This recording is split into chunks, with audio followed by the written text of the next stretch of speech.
નમસ્કાર મિત્રો, મારી બાજુમાં જે આ પથ્થર દેખાય છે તમને, આ પથ્થરને થાકલો કહેવાય. અને થાકલાનો અર્થ શું એ પણ હું તમને સમજાવું કે જે તે સમયે લાકડા લેવા જંગલ વિસ્તારોમાં રસોઈ માટે જતા હોય ને તે સમયે કદાચ લાકડા લેવા જતા હોય કે બીજું કોઈ વસ્તુ માથે રાખેલી હોય અથવા પાણી ભરવા જતા હોય બેડું માથે મૂકેલું હોય, આવી કોઈ પણ જગ્યાએ જંગલમાંથી પસાર થતા હોય અને તેમને થાક ખાવાની ઈચ્છા થાય તો તેમના ખભા સુધી આસાનીથી આમ માથેથી અહીંયા મૂકી શકે. આ બે પથ્થર છે ને એક આડો પથ્થર છે. આ ત્રણ પથ્થરથી આવા થાકલા પહેલાં અહીંયા આપણે સૌરાષ્ટ્ર વિસ્તારમાં અલગ અલગ જગ્યાએ જોવા મળતા. જોકે ગુજરાતના ઘણા બધા વિસ્તારોમાં આવા થાકલાઓ તમને જોવા મળતા. થાકલા એટલે હું અહીંની દેશી ભાષા જે કહેવાય છે તે કહું છું.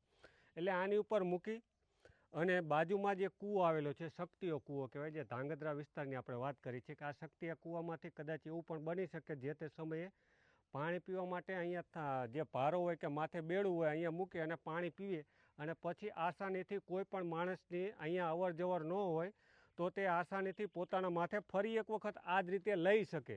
આનો હેતુ માત્ર એટલો જ હતો. એટલે આવા તમને નહીવત જેવા પથ્થરો જોવા મળશે, એટલે કે થાકલા નહીં જોવા મળે. પરંતુ આ એક અત્યારે ધાંગધ્રાના શહેરી વિસ્તાર જે છે, આ રામગઢ જેગડવા જવાનો જે રસ્તો છે ને ત્યાં એક થાકલા જેવો દેખાણો ઓટો છે.